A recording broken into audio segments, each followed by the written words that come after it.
If we hearken to the voice of the Lord, that means we have to listen and put all that noise and all that confusion aside, that we can have ears to hear and a heart to receive the voice of the Lord. And he said, we hearken to the voice of the Lord and keep his commandment, and God will do great things in our life and stuff like that. And God said in Deuteronomy 20, he said, if he will bless you going out and he will bless you coming in.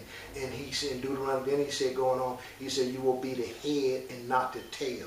Then he said, going on down, he said you will be the above and not beneath. Then he goes on and he said you should be learners and not borrowers and stuff like that. And so I think if we hearken to the voice of the Lord, and it don't happen overnight. It's taking work and experience to study God's words and show ourselves approved. So if we listen and hearken to the voice of the Lord, and so we really have to have ears to hear the voice of the Lord, because we got all kind of stuff going on. We got all this noise going on. We got the enemy talking to us. We got the flesh want to try to kick in and stuff. So we have to allow the Holy Spirit to help us to recognize the voice of the Lord. Because the voice of the Lord is sweet. He's not going to speak to you like it's just a whistle, gentle voice.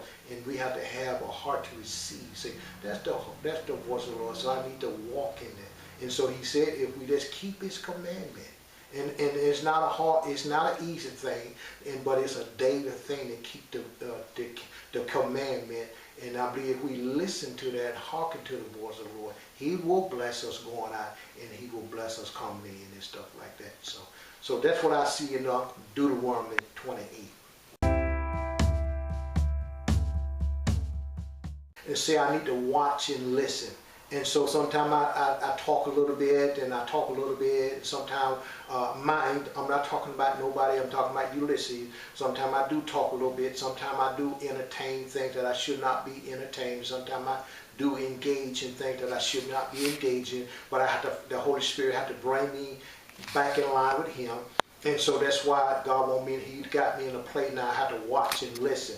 And I have to watch and what's going on around me, and watch and listen for the voice of the Lord when he's speaking through him and through his sons and daughters around me. Because if I'm so busy doing my own thing and running my mouth and all that stuff, I'm not hearing what God is saying and stuff. So that's why I say God got me in a place for me now. He wants me to watch and listen.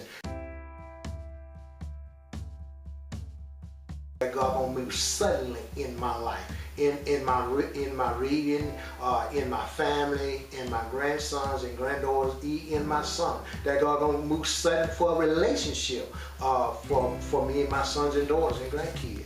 And so that's what I believe that God is saying to me